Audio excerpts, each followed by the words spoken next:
Oh boy, oh boy, oh boy, week 1 of the Overwatch League 2020 has taken place and, I mean, would you have expected some of these results? I really don't think so.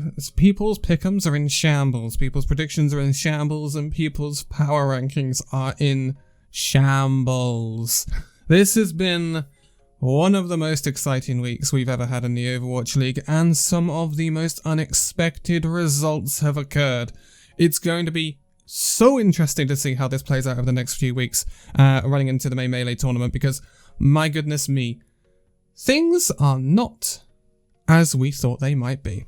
But let's get through these fixtures, because there's 14 to go through. We're going to give our reaction to all of them. I've got notes on pretty much all of the fixtures, and I have watched them all in capacity, so I have an idea of what's going on, and also all of the new graphics and stuff. So let's put all of the fixtures up, and as you can see, there are some very interesting results. We're starting off with Houston versus Dallas, which turned out as a 3-2 for Houston Outlaws. 5 maps, I'm not surprised. With Dallas's issues, I am not surprised that this has gone the distance. I thought Dallas would squeeze out the win, but they didn't in the end. And I don't think it's necessarily because, well, Dallas didn't play great, right? They had significant coordination issues during that match. They did not know who to push. They split off into several different groups at times, and they were trying to play a rush comp without playing it in a 6-pool stack. And I don't know what Dallas were playing at, but it cost them, and it cost them big time. So it didn't look great for them. Houston, however, look a lot better than expected, especially the Piggy Django tank line, especially Django on the main tank, looking darn good. And that will come up again later. There's been a lot of switch-ups for the Dallas field as well. We've seen it across this weekend where we've seen people heading towards the double flex support, with one of the flex supports picking up the brig role. And Dallas have switched up a tremendous amount between Fielder, Rappel, and Jexa. So I don't know whether that's going to be an issue running later into the season for Dallas Fuel, but it's, yeah, I think this was winnable for Dallas Fuel, but they kind of didn't, if you see what I mean. So moving on to the next one, and this was Los Angeles Gladiators taking on the San Francisco Shock. This ends as a 3-1 for the Shock. That is probably what a lot of people would have put down as the prediction, right? But I thought the Gladiators had more in them than this. They were outclassed by the Shock in the end, which is slightly disappointing. However, there are some cracks in the San Francisco Shock, and we will be coming up and talking about them a little bit later on in this video, because there are significant cracks in the San Francisco Shock that are starting to appear. And it's something that the Shock are going to have to fix, because good teams are going to really punish them. But early indications from the Gladiators is that Muse is not quite living up to the potential right now, because, well, he was getting MTD'd hard by Super on the Reinhardt, not gonna lie. We did also see something pretty spectacular. It was Violet switching to DPS for one of the maps. We've seen it in both of the matches for San Francisco Shock this weekend, which is very, very interesting. We also saw a very innovative Soldier McCree comp on Ilios as well, which was super, super interesting. Anyway, moving on from that, and we have the Guangzhou Charge taking on the Shanghai Dragons, our first foray into the East region for 2021. This was not too much of a surprise. This is a 3-0 for the Shanghai Dragons. I thought it would be a 3-1. It was very close to a 3-1, not going to lie. There was a draw on Blizzard World, I believe. But there were a few standout things. First of all, despite the scoreline, this was a good 3-0 for Charge. As much as a 3-0 can be good, it was actually fairly close. Charge did very well to keep up with the Dragons, mainly because of Choicer1. Choicer1's Tracer really stepped up. Been really impressed with how Choicer1 has just kind of hit the ground running in the Overwatch League this weekend. But Dragons, how, they used to do this last season, they're still doing it again. They adapted in-game and beat the Guangzhou Charge, because it looked like the Guangzhou Charge were going to make it a really close series. But as the series went on, Shanghai started to get more and more traction, and that's kind of the tale of that. Charge will not be a team that will be able to compete at the top echelons of the East, but they will be able to cause significant problems for other teams, so that's going to be super interesting. Then we come to the Valiant versus the Chengdu Hunters. Oh boy. This ends as a 3-1 for Chengdu. This should have been a 3-0. Chengdu. Valiant, early indications for this. Molanran looks like a really good DPS player. He looks like the best player on this roster, probably alongside Shoucheng. on the off-tank role. That's probably your 2 best players on the Valiant roster. The rest, completely meh. Completely meh. But, however, this Valiant side play a lot like Chengdu did in the previous 2 seasons. They run chaos. Absolute chaos. It's all over the place. But, if you get drawn into that chaos, you will start dropping maps against the Valiant, and that is what happened to the Chengdu Hunters. Chengdu Hunters got Chengdu'd. That's the simple way to put it. They got drawn into the chaos of the Valiant, and it descended into an absolute mess. It was not good Overwatch, but it was very chaotic. It was very scrappy, but that's kind of the thing. Valiant, I said they'd be lucky to get a map this season. They end up getting one in the first match. That's purely because Chengdu played down to the Valiant rather than the Valiant playing up. I cannot express that enough. Then we had the Philadelphia Fusion taking on the Seoul Dynasty. This ends in a 3-1 for the Philadelphia Fusion. Not too surprised about this. And it's not Seoul Dynasty playing badly so much. It's actually Philadelphia Fusion playing massively well. Fusion have impressed big time this weekend with Rascal on the Tracer. Rascal is looking fantastic on the Tracer. Absolutely phenomenal. One of the best Tracers we've seen this weekend without a doubt. They really rolled Seoul at times. They really rolled Seoul at times. Very, very impressed with the Fusion.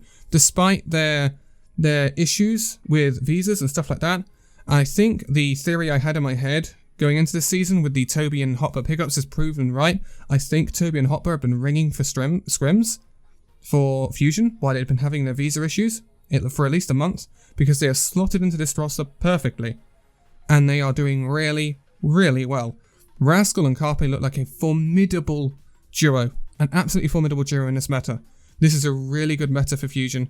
And yeah, I mean, Seoul choked a little bit, I'm not going to lie. There were some fights that they should have won and they didn't. But overall, Fusion looking darn good. We cannot take that away from the Fusion. Looking really, really good. Now we move back to the West region now, because we are going to take a look at the Toronto Defiant versus Vancouver Titans. So this was... this was a weird one, because Toronto, I have significant worries for Toronto, and I still do, even though it's been actually a good weekend for Toronto. They drop a map to Vancouver. You would not expect them to drop a map to Vancouver, but they did. However, there can be one of two things. First of all, Toronto basically threw a map against Vancouver. They ended up subbing in Beast, which I think we all know how that goes.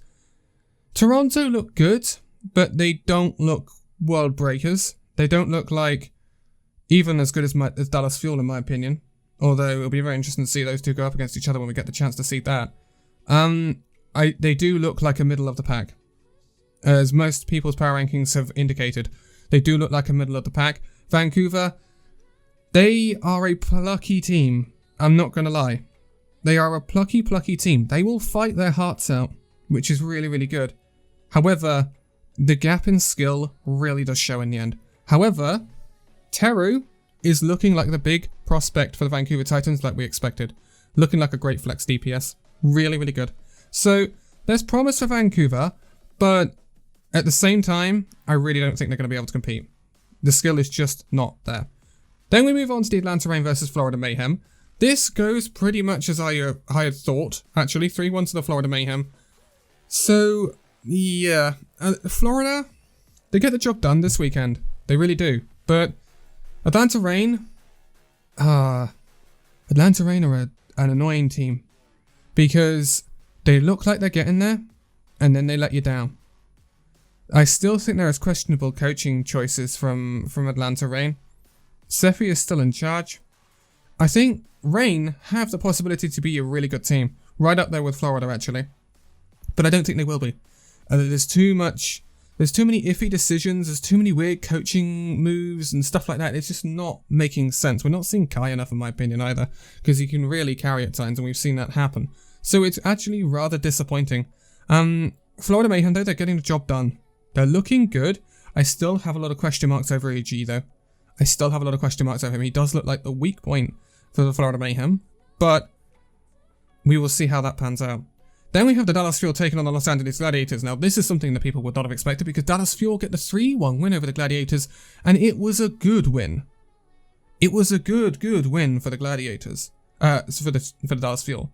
Off the back of the loss in the Texas Derby, very impressive to bounce back from that so comprehensively. Horrific weekend for the Gladiators. Like, absolutely horrific. Worst start they could have possibly come across. It is very difficult to... Muse has not had a good weekend, let's be honest. He got heavily MTD'd and terrorized by Nero's May against San Francisco Shock, and he got MTD'd against Fearless in this Dallas Fuel match as well. Muse has had a bad weekend, that's without a doubt. There's a lot of settling issues with the Gladiators by the looks of it, that's for sure. Dallas Fuel, though, looked a lot more improved. Even that day's time between the Outlaws match and this one, they looked significantly improved. Much more coordination, and they were playing to their strengths. They may not have a long-range hit scan, but it won't stop them. If they play it right, it won't stop them. They are very good for their 3-1 win here, and well-deserved. So, yes, Dallas Fuel fans, it may have gone wrong against Houston Outlaws, but to be quite honest, considering the next one of the results that's going to come up in a minute, it might not necessarily be that bad of a result, but it's not a massively bad weekend for Dallas Fuel. It could have been better, but it's not a massively bad weekend. However, I think if they played against the Houston Outlaws like they did against the Gladiators, I think they could have easily won that match. But moving on, back to the East region from the Sunday, we see the Guangzhou Charge Seoul Dynasty. This ended in a 3-0 for the Seoul Dynasty. A big bounce back after the game against the Fusion. Clear. Massively bad weekend for the Guangzhou Charge, but we're not too surprised about that. The level of their opponents this weekend were too good for the Guangzhou Charge. It was quite obvious. Seoul Dynasty did a very good job of shutting down Choicer One. They clearly had looked at what happened with the Shanghai Dragons, saw that Choicer One was causing the Shanghai Dragons a lot of issues, and moved to shut him down, which was very impressive from from Seoul Dynasty, and it shows a good adjustment, even in a short amount of time, to counter an opponent. So that is a very good win from Seoul Dynasty. I thought they would drop a map against Guangzhou Charge, if I'm honest, but they didn't. They fairly comprehensively just swept them aside, which is what you want to see Seoul Dynasty do. It's been an okay weekend for Seoul. Not been the best they would have wanted, but it has been okay. They went up against a very, very good Fusion side, so I can't complain about them losing that one, but they did get the win they should get against Guangzhou Charge. No silly 5 mappers because they're making it close because of sandbagging, which is really good. Then we had, one of the most surprising results of the weekend, Chengdu Hunters versus Shanghai Dragons. This ends in a 3-0 for Chengdu Hunters, and the scary thing is that this was not close. The maps that Chengdu won were comprehensively Chengdu wins, all the way up until Gibraltar. So Chengdu win 2-0 on Oasis. They then take Shanghai to, then Shanghai against Chengdu goes to Eichenwald. They full hold Shanghai, not even letting a tick go. 1-0 them on Eichenwald. Completely dominant. Completely dominant. And in fact, funny fact, that's a map that Shanghai Dragons do so well on against everyone else but Chengdu. So for some reason that happens. And then another massively fantastic map for Shanghai Dragons, Gibraltar, ends in a 4-3 for Chengdu Hunters. They get a 3-0. So that is a massive surprise. No one ever predicted that. Chengdu Hunters looked very good. However, and this is what my significant worry is for the Chengdu Hunters, they play to the playstyle of their opponent. That is why they dropped a map against the Valiant, because they got drawn into a significant chaos. It was all over the place. It was chaotic. This was high-level Overwatch. Really good Overwatch. All of the players looked great on the Hunters. Not gonna lie, Gaga really turned up on that main tank as well. Shanghai Dragons, what do we do with you? Chengdu Hunters came into this with a game plan. They wanted to shut down Void, and they did it extremely well. Hacks and freezes on Void all the time. Void was not able to play the game. He was completely cut out of this match. Chengdu Hunters' game plan worked perfectly. That coupled with Shanghai Dragons having a very bad day with Izayaki, because Izayaki is an inconsistent flex support, I don't care what anyone says. He has proved it time and time again that he has these days where he just does not perform to the level he should do. And this was one of those days.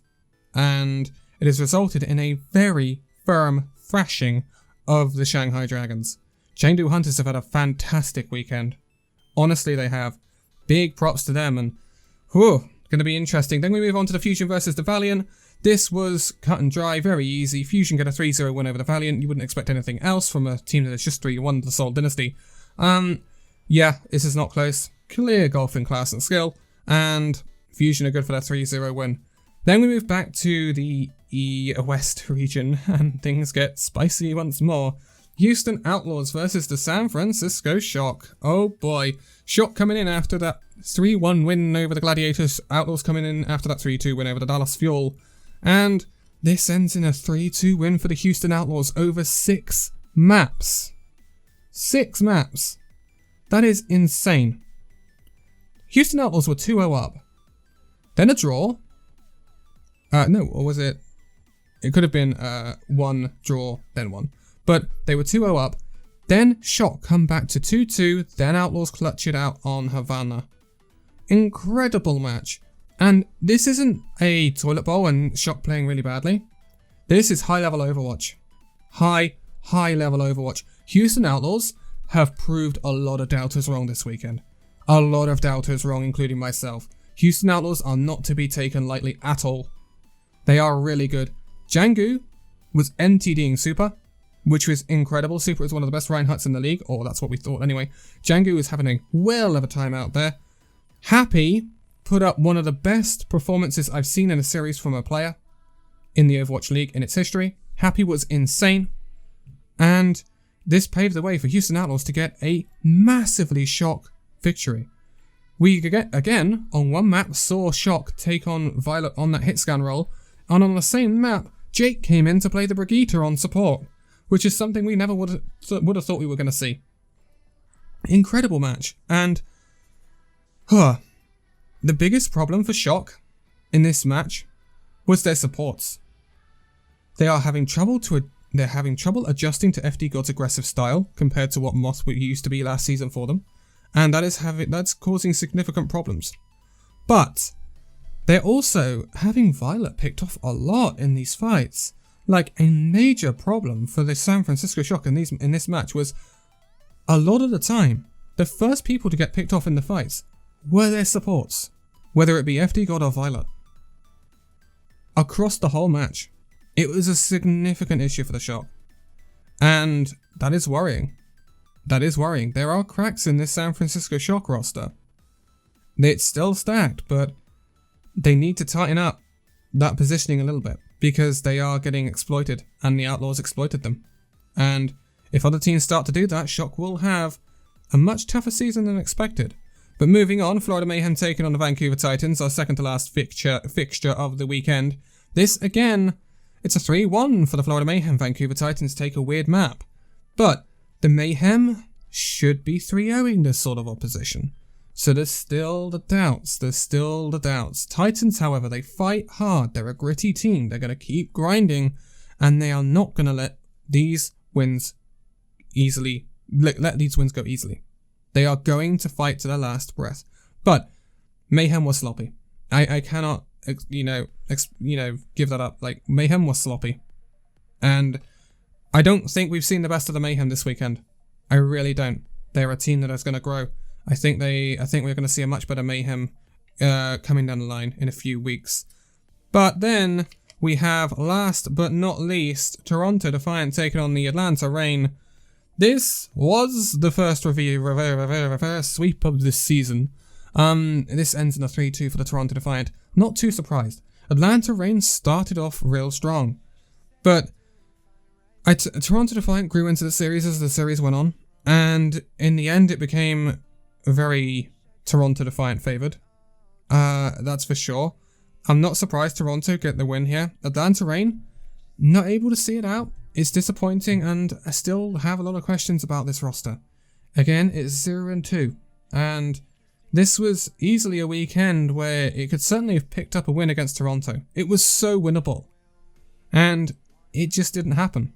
And that's really disappointing from an Atlanta Reign point of view. And it puts them on the back foot already in the May Melee qualifiers, because they are now 0-2. and that is significantly damaging to your chances. Significantly damaging. However, talking about the standings, let's take a look. We're only going to look at the West and East. We're not going to look at the overall standings because it really doesn't matter at the moment. But, so, in the West, you've got Florida Mayhem, Toronto Defiant, and Houston Outlaws topping out the top 3, all on 2-0 records. That is massive for your qualification status for the May Melee. It will be massive. These teams will most likely make it. Most likely make it. Massive for their chances of going through to there. Dallas and San Francisco Shock will prop it up on that 1-on-1 record just below them. We haven't seen Dallas, Washington, Boston, or London. We will see them next week. It's going to be super interesting to see how they do. And then bottom of the West right now is Atlanta, Vancouver, and Los Angeles Gladiators, all on 0 wins. Oh, didn't expect Gladiators to be down there, not going to lie. The other two I could have expected, but Los Angeles Gladiators are a big underperformer in week 1. Massive underperformer. And then in the East, we are seeing Philadelphia Fusion and Chengdu Hunters joint top with those very equal records, all of which only dropping 1 map this weekend. Could have been cleaner for the Hunters. Hunters could have been out and out top. They could have not dropped a map this weekend very easily. So room for improvement for Hunters, but still fantastic record nonetheless. Seoul and Shanghai both on 1-on-1 records just below them. And then, of course, we have the 2 that have not played yet. This is Hangzhou Spark and New York Excelsior. We will see them next week. And then the Valiant and the Charge are currently propping up the league. I would be very surprised if we see Valiant anywhere other than that bottom place at any other time but this week of the season. They're just so happens that Charge had a worse week than the Valiant. I am sure the Valiant will probably end up being that bottom team, because they are just outclassed. But that is week 1. Oh boy, it has been mighty interesting, and we've not even seen all of the teams yet. Next week, we will get to see the likes of New York Excelsior, Hangzhou Spark, Paris Eternal, London Spitfire, Washington Justice, Boston Uprising. They will all make their debuts for 2021, and it's not going to be easy for any of them. I can tell you that now. But I will be coming back for more Overwatch League content very soon, because Team of the Week returns. Yes. It's been a while. And then, of course, we'll have the lead into next week as well, including a lot of other great content coming your way as well. But all the socials are linked in the video description as ever for Illusion Gaming and myself. But for now, thank you guys so much for this video. If you'd like to give a like, subscribe if you're new, and I'll see you in the next video. See you then.